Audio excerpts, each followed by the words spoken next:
예, 묵상하신 말씀 잠시 나누시 갖도록 하겠습니다. 오늘은 첫 주, 그래서 우리 학생부가 있는데요. 학생부 중에는 밤새 파티를 하고 온 친구들이 있습니다. 예, 졸리면 주무셔도 됩니다. 예. 자, 오늘 말씀은 이 단어로 좀 시작을 해 볼까 합니다. 왕정이라고 하는 것인데요. 우리 학생들은 이 시간에 좀 눈을 반짝 떠 보세요. 네, 왕정입니다. 사전적인 의미로는 왕이 나라를 다스리는 정치를 의미합니다. 다른 말로, 다른 표현으로 군주제라고 그렇게 부르기도 합니다. 말 그대로 주권이 군주, 즉 왕, 뭐 임금에게 있는 그러한 나라, 또 그러한 정치 제도, 어떤 그런 사회 시스템을 의미하는 것이지요. 아직도 실질적인 왕정을 유지하는 국가들이 있습니다. 아랍의 국가들이나 아시아의 국가들을 보면 실질적으로 왕이 권한을 가진 그런 나라가 있고, 상징성만 가지고 있는 이른바 입헌 군주제를 가지고 있는 그런 나라들, 대표적으로 영국이나 일본도 그렇고요, 스페인도 그렇고, 생각보다 많은 나라들이 아직도 상징적으로든 의미 어쨌든 이 왕정을 유지하는 그런 나라들이 있습니다. 그러나 대부분의 오늘날의 국가는 이른바 주권이 국민에게 있는 공화제 또는 공화국을 채택하고 있습니다. 대한민국은 그래서 공화국입니다. 예. 그래서 헌법 제1조 1항, 예, 대한민국은 민주공화국이다. 예. 2항은 뭐라고 돼 있죠? 대한민국의 주권은 국민에게 있고 모든 권력은 국민으로부터 나온다. 예. 일어나 나가시길래 시험들 불러냈습니다. 예. 시작한 지 얼마나 됐다고 듣기 싫어서 나가나. 네. 자, 다시 돌아오면 우리는 공화국에 살고 있습니다. 현재는 왕정이 아니고요. 그런데 요즘 우리나라를 보면 이 공화국이라기보다는 왕정 국가가 아닐까라는 그런 생각을 하게 됩니다. 무튼 오늘 묵상하신 이 사무엘 말씀, 특별히 사무엘상은 이스라엘이 왕정 국가로 이제 전환이 되는 역사를 담고 있습니다. 자, 지난주 우리가 말씀을 봤을 때 사사시대, 그 전주부터 해서요. 사사기, 룻기, 사사시대를 배경이라고 했어요. 왕은 아닙니다. 사사. 오늘로 말하면 판사 정도 되는 사람들이 되는 것인데, 이스라엘의 이제 마지막 사사이자 그리고 첫 번째 선지자라고 불리는 사무엘이라고 하는 사람이 이제 나이가 들어서 이제 그의 사사 직분을 아들들에게 물려주게 됩니다. 두 아들이 있는데 요엘과 아비야라고 하는 아들들인데, 안타깝게도 이 아들들이 사무엘을 닮지 않았어요. 사무엘은 훌륭한 사사였고 바람직한 선지자였습니다마는 그의 아들들은 그러지 못했어요. 이게 오늘 우리의 모습이기도 한 것인데, 자, 사사 즉 판관이었던 이 아들들이 재판정에서 이익을 따라서 뇌물을 받고 판결을 합니다. 이른바 부패하고 타락한 거예요. 그래서 이제 모든 장로가 사무엘에게 찾아와서 이렇게 요구해요. 우리에게 왕을 세워 주십시오. 이제 당신의 아들들은 이제 틀렸다. 그들은 타락했고 부패했다. 사사 제도는 이제 끝났다. 그 유효 기간이 다 했다. 이제 우리도 왕을 세워야겠다라고 요구를 하게 됩니다. 이 장로들이 왕을 세워줄 것을 요구한 데에는 이런 배경들이 있습니다. 주변에 그 이방 민족들은 이미 다 왕이 있었거든요.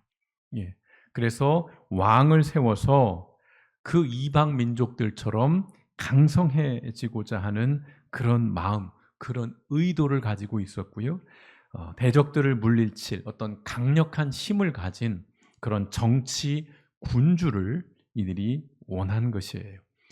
사무엘의 아들들이 분명 빌미를 제공했습니다만 왕을 요구하는 이 장로들의 요구는 순수하지 못했어요. 그래서 사무엘은 반대합니다. 예. 왕정으로의 그 전환을 반대해요. 장로들의 본심이 그 왕을 통해서 뭔가 이스라엘을 더 거룩하게 하고 더 경건하게 만들려는 것이 아니라 자신들의 욕망을 성취하려는 것임을 간파했기 때문이에요. 사실 왕을 요구하는 그 자체가 이미 하나님의 말씀, 하나님의 율법, 하나님과의 언약을 어기는 것이에요. 이스라엘은 다른 모든 나라와 구별되어야 했습니다. 그게 하나님께서 아브라함과 맺은 언약, 그리고 그 이후에 모세로 이어지면서 계속해서 이 계약이 유효한 가장 근간이 뭐냐면 이스라엘은 모든 나라와 구별되는 다른 나라가 되어야 한다는 거예요. 핵심이 레위기 20장 26절인데요. 나 여호와가 거룩한 것처럼 너희도 나에게 거룩하여라. 이것은 내가 많은 민족 가운데서 특별히 너희를 구별하여 내 백성으로 삼았기 때문이다 라는 말씀이 있어요.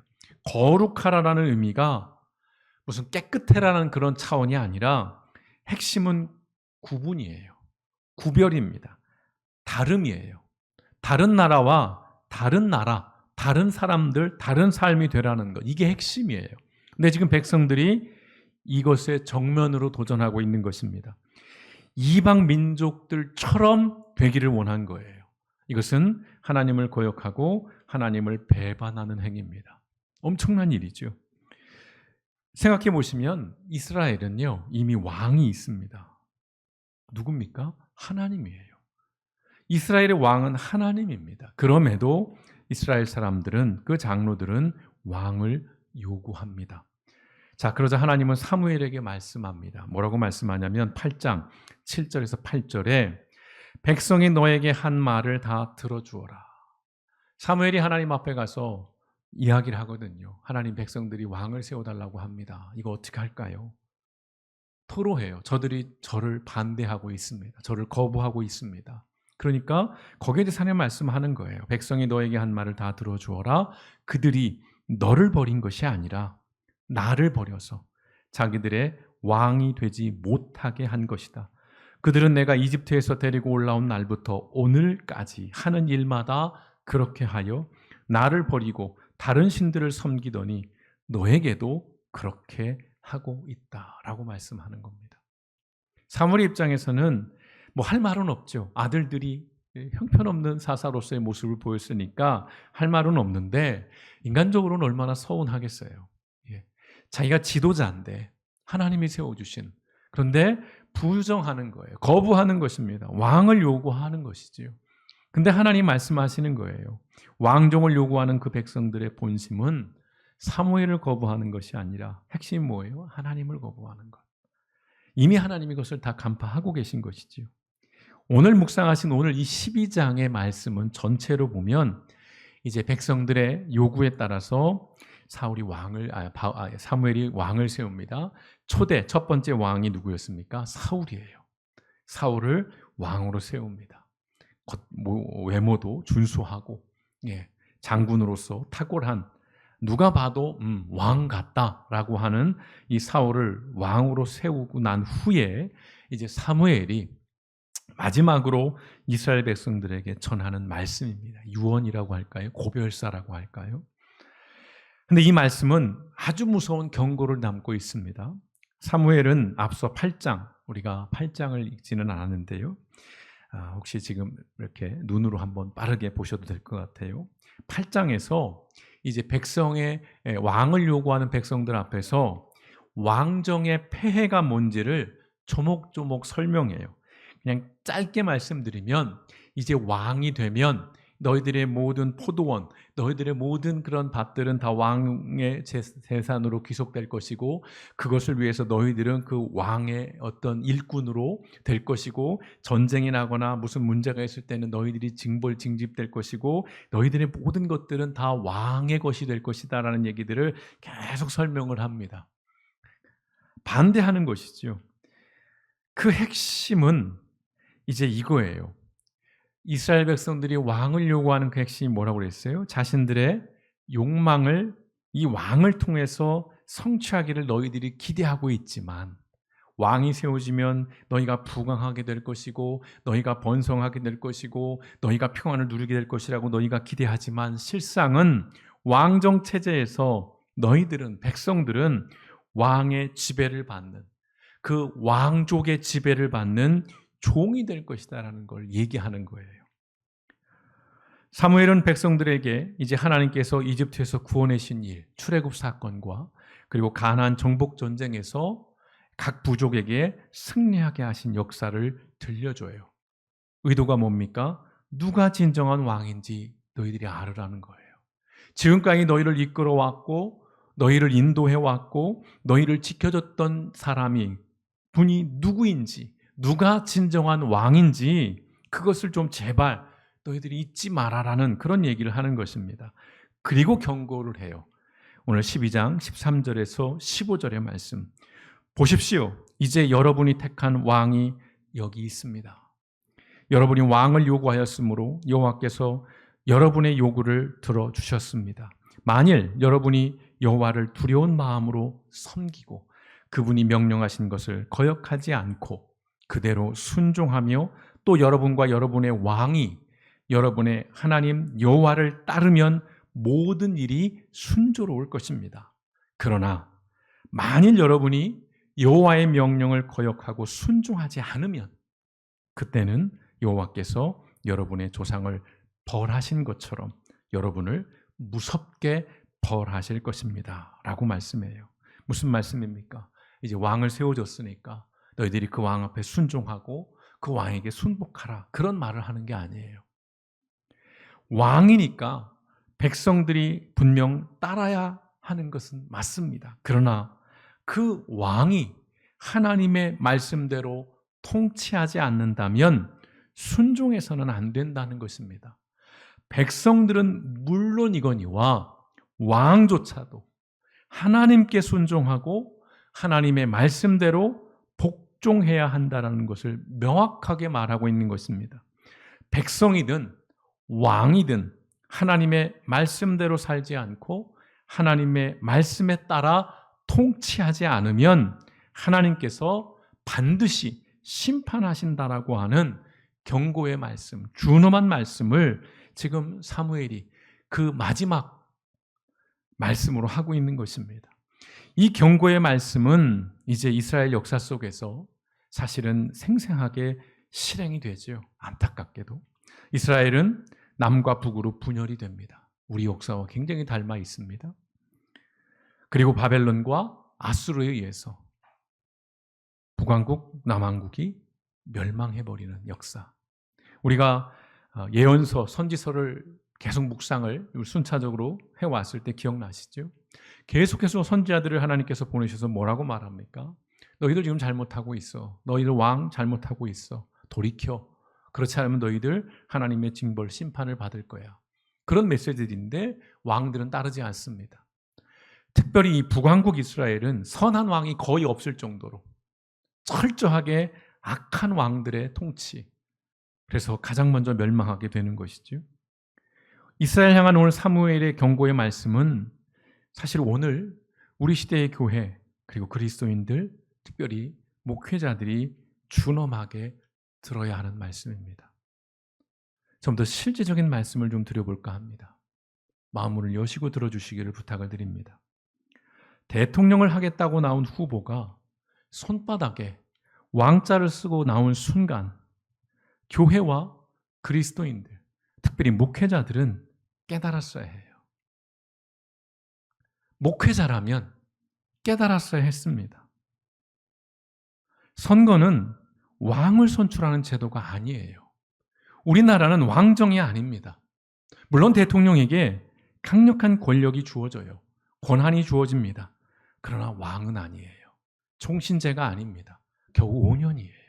그것도 위임된 권력이에요. 하지만 안타깝게도 우리 국민들은요, 심지어 대다수의 목회자들이 왕을 원했어요. 자신들의 욕망을 실현해줄 왕을 선택한 것입니다. 일반 국민들은 그럴 수 있어요.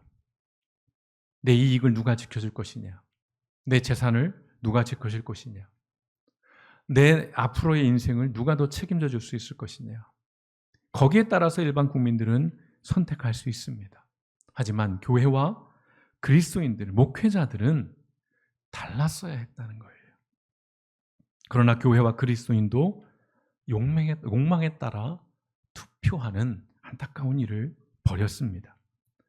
이스라엘 백성들이 사무엘의 아들들의 그 부정을 빌미로 자신들의 욕망을 채워줄 왕을 요구했던 것처럼 교회와 그리스도인들, 목회자들도 그런 왕을 원했습니다.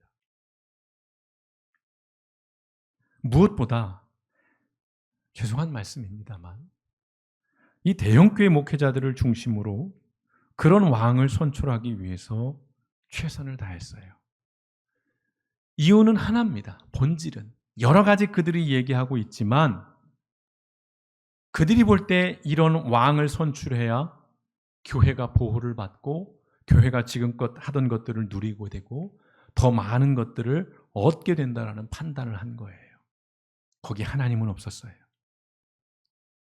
설교 강단에서 큰 교회 목사들이 법을 어기면서까지 지지를 강요했습니다. 그건 불법이에요.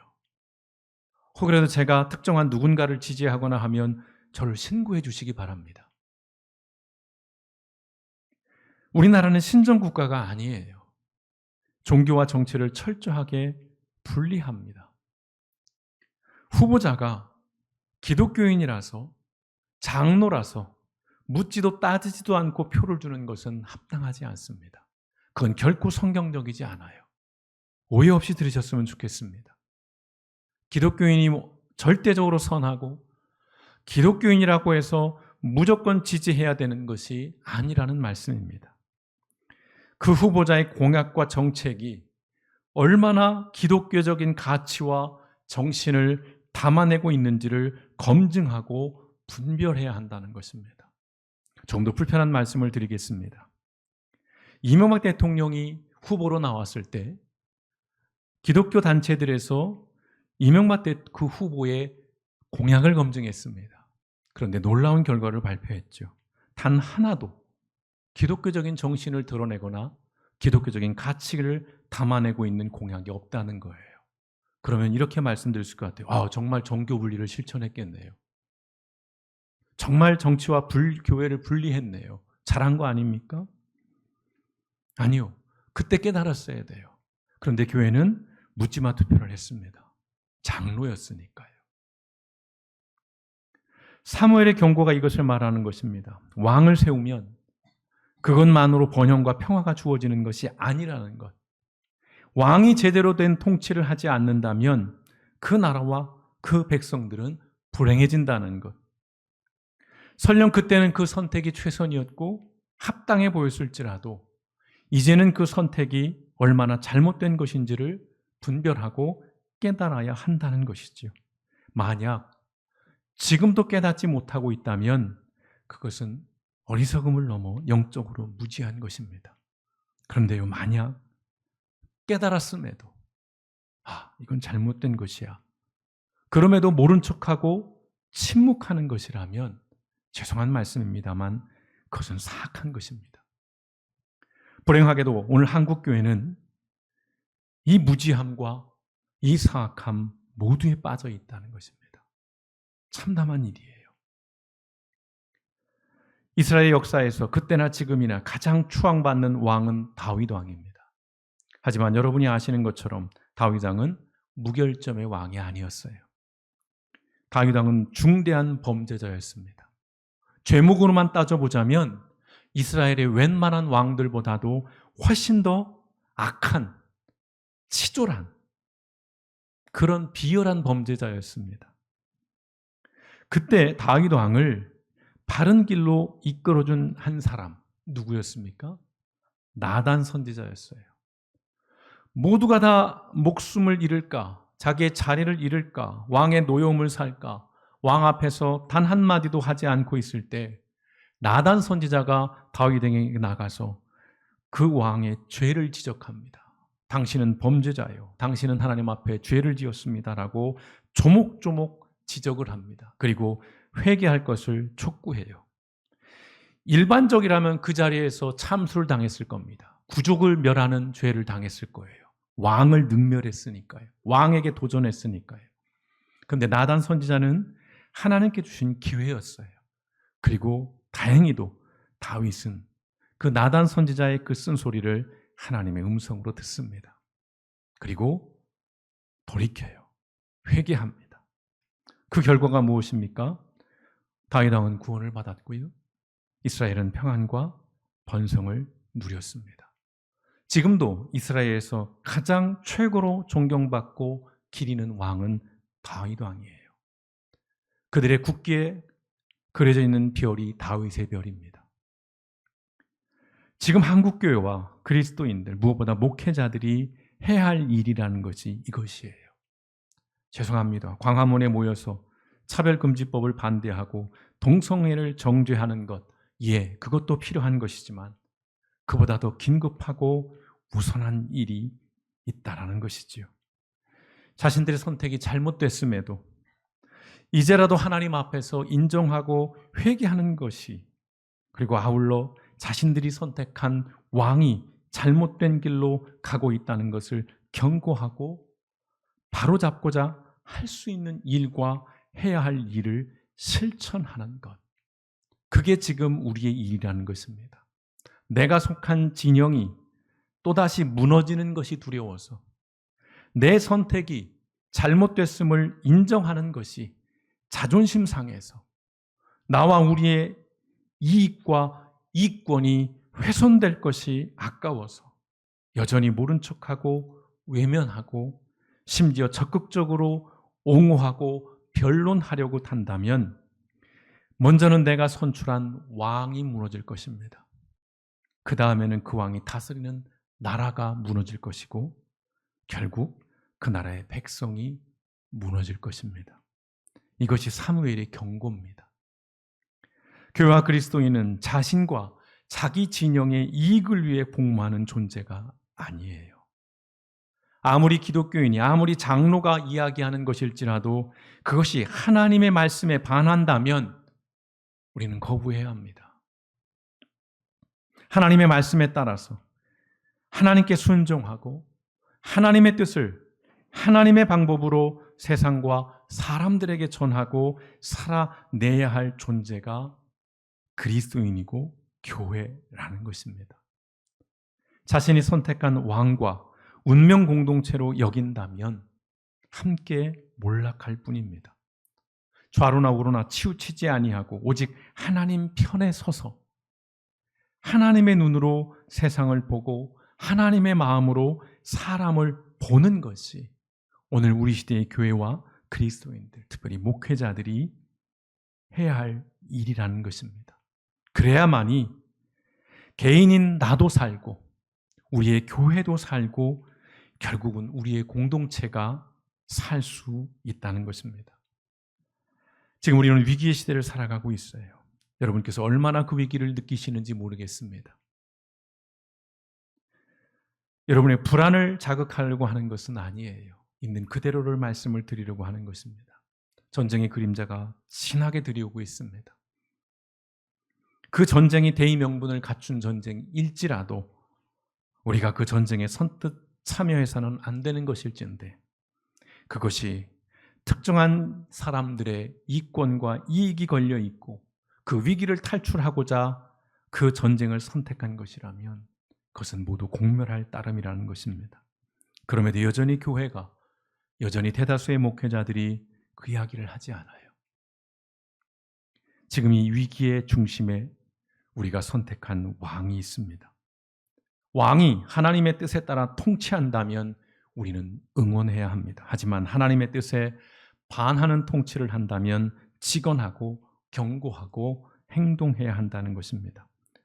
사무엘을 통해서 하나님께서는 오늘 우리에게 이렇게 말씀하십니다. 사무엘상 12장 24절과 25절의 말씀 함께 같이 읽어보시겠습니다. 시작.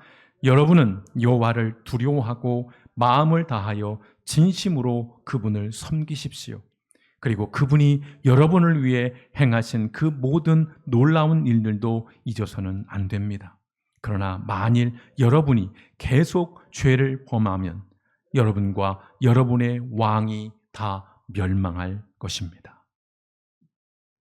기도하시겠습니다.